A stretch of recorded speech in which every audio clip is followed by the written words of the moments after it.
क्या बात है। हेलो हेलो बहन जी, मैं आपसे नमस्ते करती हूँ। बहनी बहन जी। ए दीदिया। हाँ जी। और बताओ हाल चाल चाल तो ठीक है ना बहन जी। हवा नहीं लगता।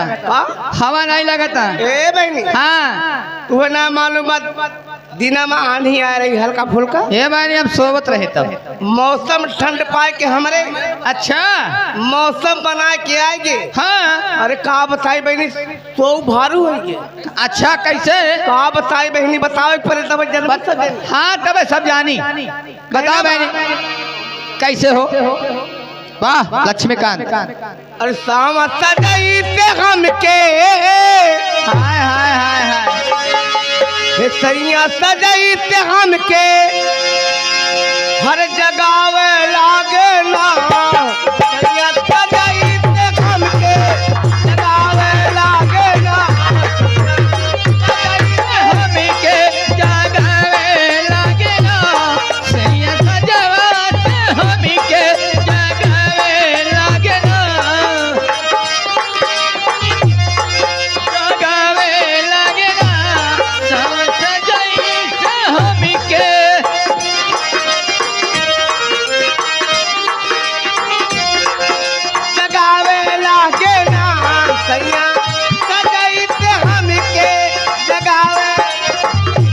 हेलो हेलो राधा सैया सजही से हमके जगावे लगे ना। हाँ विनय पांडे। विनय पांडे जी आ गए। हाँ विनय पांडे हमरे दुल्हा। अच्छा इनका ये आदत बहुत गड़बड़ है। का हो। हम इनका ये समझाई था कि तू पिए छोड़ दे बस। अच्छा लेकिन ये मानत ना है। नहीं मानते। लेकिन फरमाइश बा। फरमाइश दे दे हैं। सैया काली साड़ी लाई है कमर में छिप जाए। कि दिलवा के ललसा पूरा दाग राजा आके घरवा तू सबके समझा दे राजा। ए बहिनी क्या है। सैया काली साड़ी लहदा। ये दुल्हा काली साड़ी लहदा कमर में छिप जा।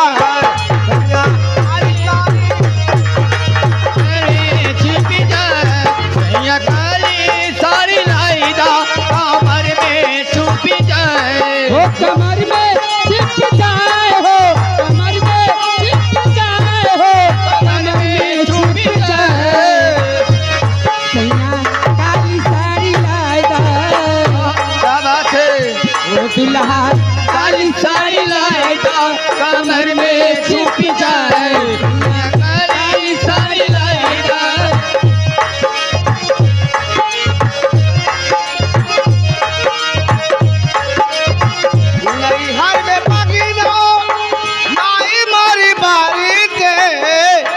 घर में पहनू तो हे माई मोरी परिजे माई मोरी बारी जे हे माई मोरी परिजे हो माई मोरी परिजे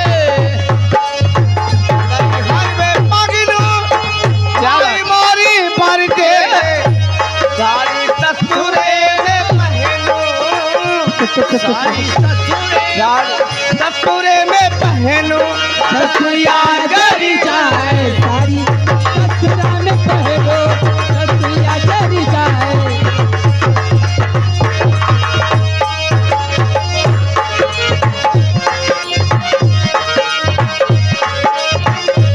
सैया काली साड़ी लैदा कमर में छिपल जाए सैया काली साड़ी लैदा कमर में छिप जाए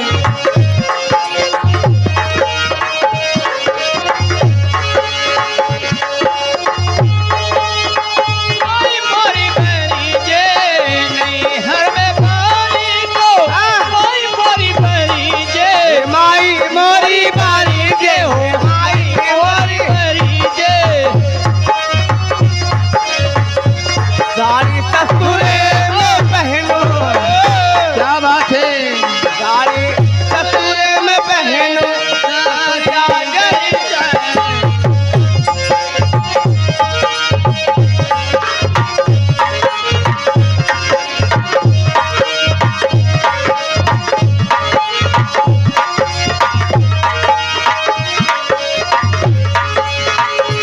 हरे में पगनू तो